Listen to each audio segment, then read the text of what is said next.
Right, so hello and welcome back to Books and Things, and welcome to another Jane Austen July video. Today I'm going to be telling you about and showing you all of my Jane Austen related stuff.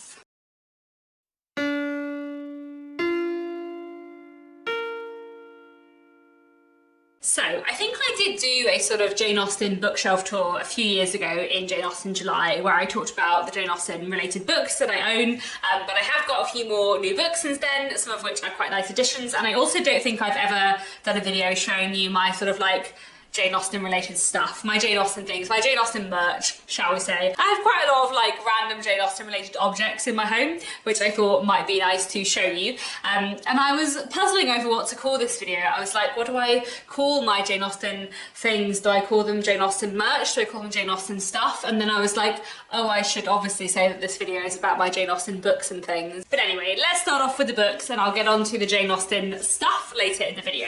So, I'm going to start off with the sort of editions of Jane Austen's main works. So I have Jane Austen's books in the Collector's Library edition. So these are the old Collector's Library editions. These are probably like 15 years old now. Collector's Library books now look like this. I do really like the new ones too, but I also really like my old orange stripy Jane Austen books. I really like Collector's Library books. They look really nice under their dust jacket in red and gold.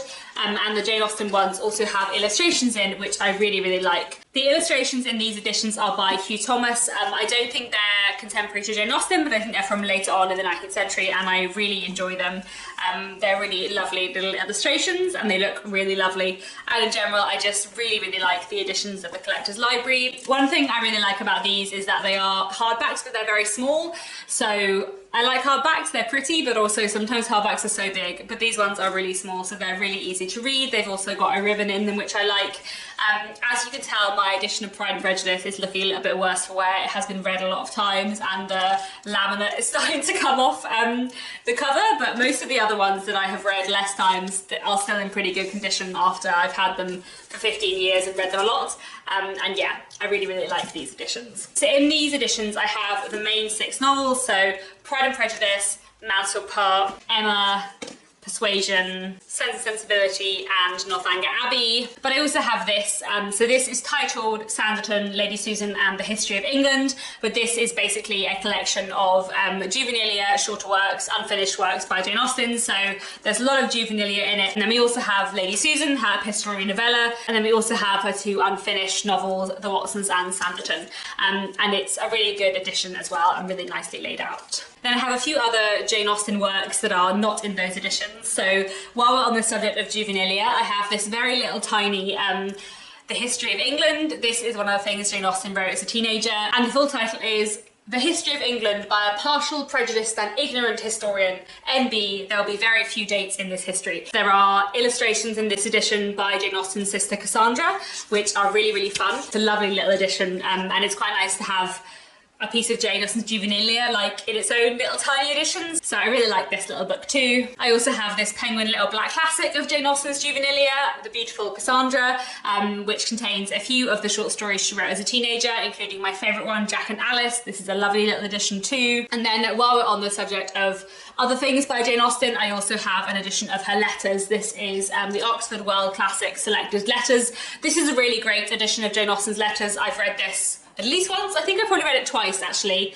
and it's really interesting. As you can see, I tabbed it lots when I was reading it. I found lots of stuff in Jane Austen's letters fascinating. Jane Austen's letters are a delight to read if you're a fan of Jane Austen and if you're interested in the time period. There's such a mix of like everyday, mundane, small historical details with Jane Austen's very cutting wit, and they're really excellent. And I also have 3 very beautiful editions of Jane Austen's books. So I have 2 very beautiful editions of Lady Susan, which is very exciting because I love Lady Susan a lot and it doesn't get talked about enough. So here I have one of the little penguin cloth bound editions, and this is of Lady Susan, Jane Austen's epistolary novella. It's a lovely edition, really beautiful, really nice typography and stuff inside. I really like it. I'll put a cutout on the screen, but it's a really lovely edition. And then I also have this amazing thing. So this is a manuscript edition of Lady Susan from SP Books. I'll link them down below. They sent me this for review a few years ago. Basically, this is a manuscript edition of Lady Susan, which means that it has inside it the text of Lady Susan in Jane Austen's handwriting. It is a copy of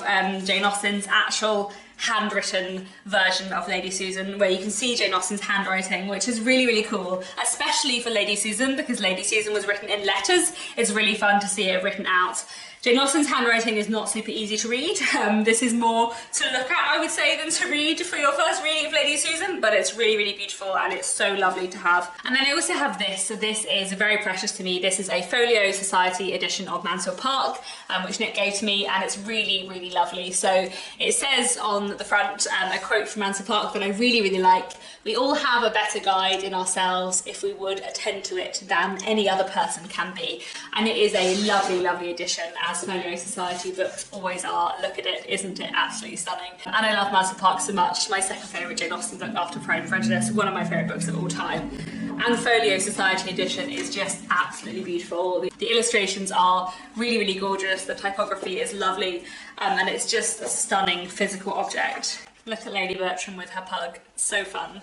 Moving away from Jane Austen's books herself, I also have a few physical editions of retellings by Jane Austen. There's lots of retellings I have which I don't have physical copies of, but the three I have on my shelves are The Other Bennet Sister by Janice Hadlow, great retelling slash sequel of Pride and Prejudice from the perspective of Mary Bennet. I also have Longbourn by Jo Baker, which is a wonderful Pride and Prejudice retelling from the perspective of the servants and kind of what they're doing while the plot of Pride and Prejudice is happening. And then I also have this. This is Unequal Affections by Laura Ormrostone, which is a wonderful, fantastic Pride and Prejudice retelling, which takes as its premise, spoiler for Pride and Prejudice here, what if Elizabeth Bennet said yes when Mr. Darcy proposed the first time? What would that mean for their relationship? It's fantastic, really, really recommend it. Then I also have a bunch of Jane Austen related non-fiction to hold up. So let's start off with like direct literary criticism. So the two works of literary criticism about Jane Austen's books that I have on my shelves are these. We have What Matters in Jane Austen by John Mullen, which is a fantastic book, picking apart like little patterns and details in Jane Austen's books. I love it very, very much. And I also have A Truth Universally Acknowledged, 33 Great Writers on Why We Read Jane Austen, which is, as it says on the tin, a book with like essays by 33 different writers about why they love Jane Austen. It's great. Then let's turn to biography. I have two of these on my shelves. One is Jane Austen at Home by Lucy Worsley, which is my favourite biography of Jane Austen probably. It's a really fantastic biography that goes through Jane Austen's life, sort of through the homes that she lived in. I love Lucy Worsley. She's a fantastic writer, writes really, really accessible non-fiction history, and I really, really love this biography. I'd really recommend it very much, and a beautiful edition too. And I also have this. This is Jane Austen, the Banker's Sister by E.J. Clery. So this is a kind of dual biography of Jane Austen and her brother Henry. I have sort of mixed feelings about this. Basically, I thought it was mostly a really good biography, but it did also like kind of imply that Jane Austen was in love with her brother in a weird way that I didn't think needed to be in this book.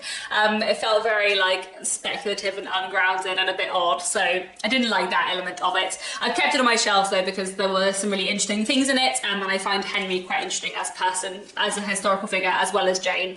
So I might return to this or read bits of it in the future, but yeah, I kind of would give this like a mixed recommendation slash go into it aware that that is like an element of this book. Then I have two sort of general history books which both name drop Jane Austen in the title, so I thought I would mention them in today's video. This is Eavesdropping on Jane Austen's England by Roy and Leslie Adkins, which is a great book about the history of England during Jane Austen's lifetime. Talks a lot about social and cultural history. Really interesting book. I would really recommend it. And then I also have What Jane Austen Ate and Charles Dickens Knew. To be honest, I also wouldn't hugely recommend this one. It had some interesting stuff in it, so I've kind of like kept it on my shelves for reference, as I often do with history books.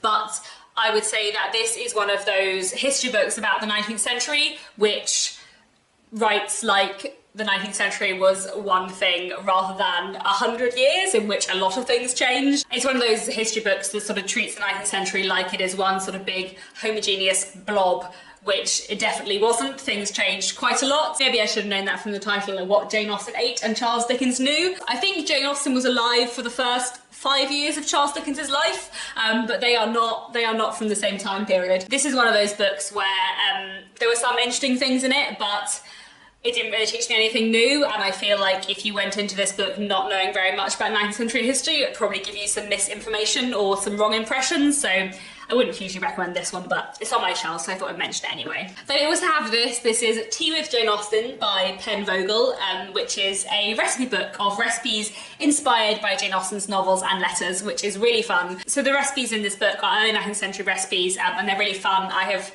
tried a couple of recipes from this before and really enjoyed making them and found the recipes really straightforward, so I'd recommend this. Most of it is afternoon tea kind of recipes, you know, scones and buns and cakes and biscuits and all that kind of stuff. But yeah, it's a really great book. So those are all the Jane Austen related books I have, but let's move on to a few DVDs. So I have 4 DVDs here, which are some of my favourite adaptations of Jane Austen books. I have in my life owned a lot more DVDs of Jane Austen adaptations. When I was a teenager I had a lot, but I think probably a lot of them are at my parents' house, and a lot of Jane Austen adaptations are available to watch through streaming services or whatever now, so I don't tend to rely on DVDs as much as I used to. But here I have 4 of my favourites. It is Sense and Sensibility from 2008, I think. This is a fantastic adaptation, one of my favourite Jane Austen adaptations ever. Then from 2009 we have this Emma mini-series, which is also fantastic, really well done. Here we have Love and Friendship, which is an adaptation of Lady Susan from 2016, which I love. It's very stylized and glorious and really fun, and I also love it because Lady Susan is just so underrated, so it was so lovely. I was so excited when this film came out, and it's really good. And I also have the 2005 Pride and Prejudice here. I'm very much of the opinion that both the 1995 and the 2005 Pride and Prejudices are wonderful. I really love both of them. This one I have probably seen more times because it is a lot shorter, but I really enjoyed both of them and highly recommend this one too. So now we're done with Jane Austen books and films. I have lots of other random Jane Austen stuff to show you. So I have 2 Jane Austen necklaces, one that I am wearing now. I mean, to look at it you wouldn't necessarily know it's a Jane Austen necklace, but it came on a card with a quote from Pride and Prejudice, so I'm counting that. And then I also have another, much more obviously Pride and Prejudice necklace, which I really enjoy as well. I also have 2 Jane Austen t-shirts. I have the one I'm wearing now. I don't think you can see very much of it, but maybe you can see a few feathers, so I might have to put in a shot of from further away. And then I also have this wonderful Pride and Prejudice t-shirt, which is part of the Classics and Cats series from Claudia from Spencer's Library. I also have 2 Pride and Prejudice tote bags because why not? So here is my general Pride and Prejudice tote bag, and here is my lovely Mr. Darcy tote bag. I almost forgot about my several pairs of Jane Austen socks. I also have a Jane Austen tea towel, which I very much enjoy. I also have 3 Jane Austen mugs, all of which I really enjoy. So here I have a Picture Maps mug. I really love these mugs. I've got quite a few of these literary mugs, and it has Jane Austen and many characters and little scenes from her books. This is really lovely. I also have this Pride and Prejudice mug, which has a quote from Pride and Prejudice on both sides, and I really enjoy this. It says on one side, "There is a stubbornness about me that can never bear to be frightened of others," and on the other, "My courage always rises at every attempt to intimidate me." And then I also have this lovely mug, and so this is a Regency fashion mug, which is really fun. So it's a colour changing mug, so I'll put in something on the screen so you can see, but basically when the mug is cold, it shows the characters in their daytime outer clothes, you know, with the hats on, and then when the mug is filled with tea and is hot, then it shows them in their evening wear, which I think is super fun. I have a couple of other little bits and bobs, so here I have a little like Northanger Abbey quote and illustration, which I really like. This I got from the Jane Austen Centre in Bath when I used to work there many years ago, and it's sat on my bookshelves for I guess nearly 8 years now, and I really love it. It's very lovely to have. It says, "With more than usual eagerness did Catherine hasten to the pump room, secure within herself of seeing Mr. Tilney there." And then it's got a scene of the pump room in Bath, and the Jane Austen Centre in Bath where I worked was round the corner from the pump room, and I walked past the pump room myself all the time. So this is very lovely to have as a reminder of Jane Austen, but also of my year living in Bath. Then I also have some Jane Austen soap, which is super fun. I really love that it says Bath soap on it, because obviously Jane Austen lived in the city called Bath, but you could use soap in the bath. And it also says on the back of it, "Let me recommend Bath to you," which must be a quote from probably Persuasion, maybe Northanger Abbey, which is fun. And it also says on the front, "Suds and Sensibility," which I think is an excellent pun as well. Finally, I have some games, which is really fun. So here I have a board game slash card game called Marrying Mr. Darcy, which is excellent fun and I really enjoy. I haven't played this for a few years actually, because you need multiple people who all like Jane Austen. But basically you get assigned a character such as, say, Lydia Bennet, and Lydia Bennet knows who she wants to marry, so you get more points depending on which of the suitors you manage to marry. And in the meantime, before the end of the game, you have to collect like accomplishment points to add to your character, but there are also like events that happen throughout. It's just very silly, but very, very good fun, and I really, really enjoy it. So I definitely recommend the game Marrying Mr. Darcy. I also have some Jane Austen playing cards, which are really, really lovely, and they also come with like a little guide to the games that you might have played in the Regency period, which is really fun. I really, really like these cards. They're really, really beautiful. I love that Jane Austen is the Joker, because she's very funny, and we've got tons of other characters as well. These cards are just really, really beautiful, really, really fun. And I just really, really enjoy the way they're done. So maybe this Jane Austen July I should try and play some Regency card games. And I also think I might use them to make some like TikTok videos ranking characters and stuff like that, because I think they're really fun. And then finally, I've just bought myself a Jane Austen puzzle, which I'm very excited to do. I really, really have been enjoying this series of puzzles, of literary puzzles. I've done the Dickens one, the Sherlock Holmes one, and the Shakespeare one, and I'm really looking forward to doing the Jane Austen one, probably this Jane Austen July. I think it'll be really, really fun. So there we go, those are all my Jane Austen books and things. Let me know down in the comments, do you have any of these? Are there any like specific Jane Austen items or editions of books that you really like that you'd like to recommend? Do you also love Jane Austen? Do you have lots of random Jane Austen stuff in your home? That's all for now. Thanks so much for watching, and I'll be back very soon with another bookish video.